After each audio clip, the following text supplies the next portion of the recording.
भगवान किसी को भगवान में पत्थर दिखाई पड़ते, हमें पत्थर में भगवान दिखाई पड़ता है। बेटा क्या भारत का कंकड़ कंकड़ शंकर है, और जो हमारी मूर्तियों को, हमारे माता पिता को, हमारे माताओं के माथे के सिंदूर को जो भी खंड विखंड करेगा, अब वो समाज में स्वीकार नहीं होगा।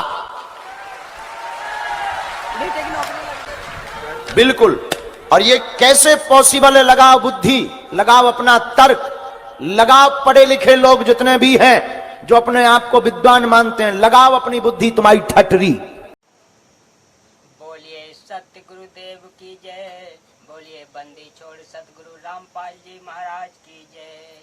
हाँ तो श्रोता बंधुओं, आज मैं आप लोगों के सामने मूर्ति पूजा शास्त्र विरुद्ध साधना है, यही कथा रखने का प्रयास कर रहा हूँ, तो सुनिए बड़ी गौर से। मूर्ति पूजा के अंतर्गत अंधश्रद्धालुओं के कई प्रावधान बताए गए हैं।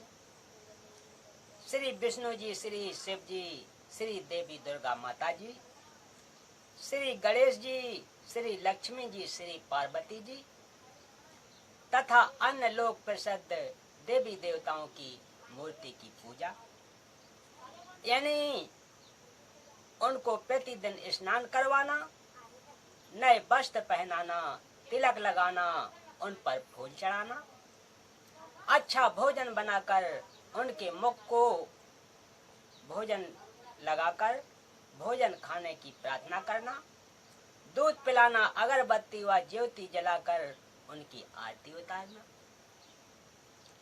उनसे अपने परिवार में सुख शांति समृद्धि के लिए प्रार्थना करना, नौकरी रोजगार संतान व धन प्राप्ति के लिए अर्ज करना आदि आदि तथा शिव के लिंग की यानी गुप्तांग की पूजा करना, उस लिंग पर दूध डालना, उसके ऊपर तांबे या पीतल का स्टैंड रखकर तांबे या पीतल का घड़ा के नीचे तली में बारीक छेद करके पानी से भरकर रखना, जिससे लगातार शिवलिंग के ऊपर शीतल जल की धारा गिरती रहती है।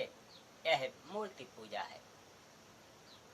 श्रीमद् भागवत गीता के अध्याय 16 श्लोक 23-24 में स्पष्ट निर्देश है कि जो साधक शास्त्रों में वर्णित क्रियाओं के अतिरिक्त साधना व क्रियाएं करते हैं, उनको न सुख की प्राप्ति होती है, न सिद्धि यानी आध्यात्मिक शक्ति प्राप्त होती है, न उनको गति यानी मोक्ष की प्राप्ति होती है।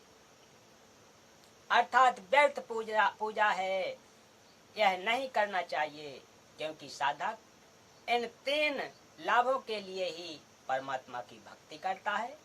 इसलिए वे धार्मिक साधनाएं त्याग देनी चाहिए जो गीता तथा वेदों जैसे प्रबोधदत्त शास्त्रों में वर्णित नहीं है।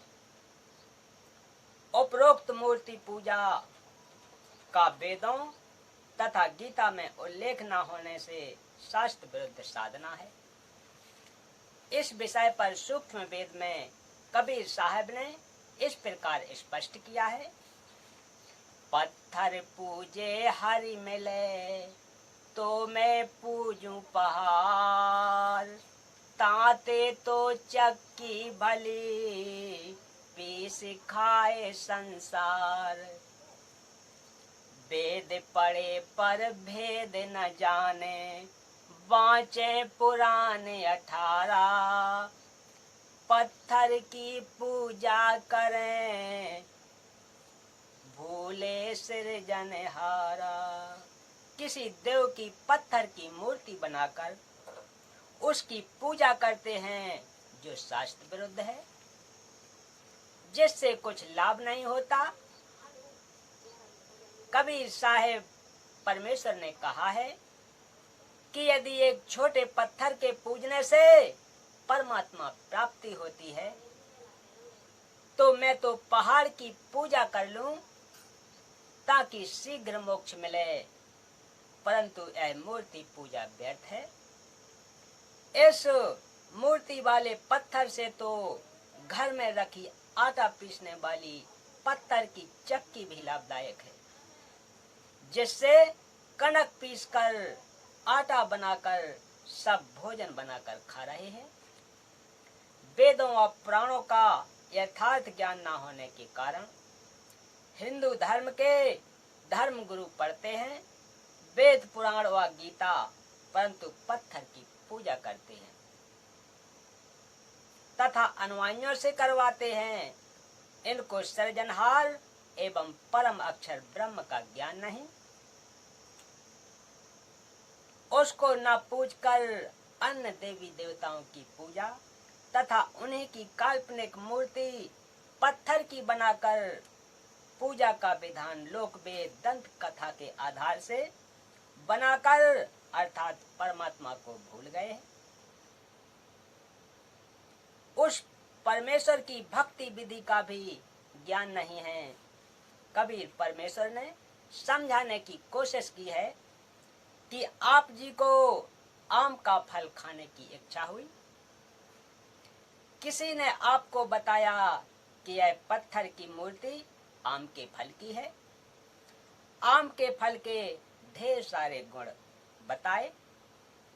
आप जी उस आम के फल के गुण तो उसको खाकर प्राप्त कर सकते हैं, जो आम की पत्थर की मूर्ति बनी है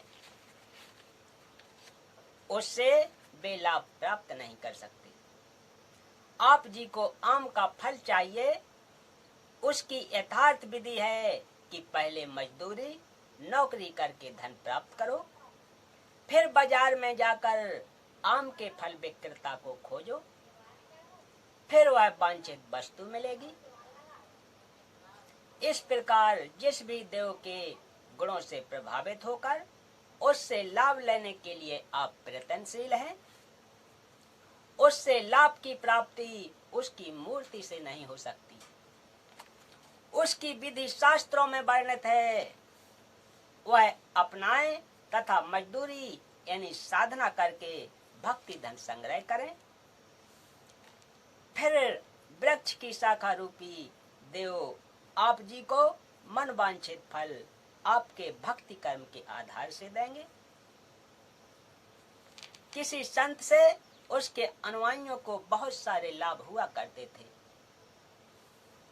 श्रद्धालु अपनी समस्या बाबा यानी गुरु जी को बताते थे। गुरु जी उस कष्ट के निवारण की युक्ति बताते थे।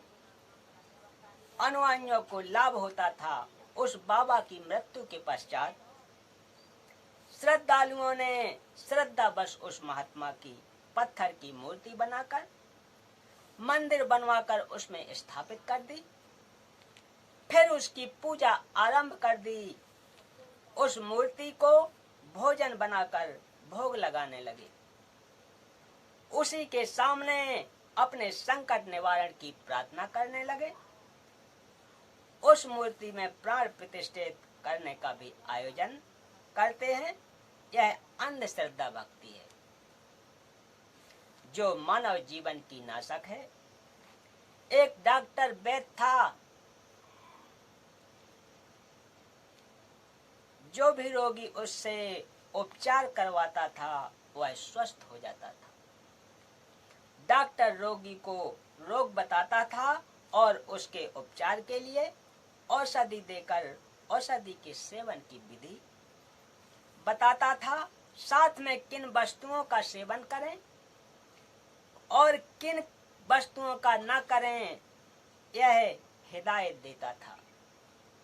इस प्रकार उपचार से रोगी स्वस्थ हो जाते थे, जिस कारण से वह डॉक्टर उस क्षेत्र के व्यक्तियों में आदरणीय बना था।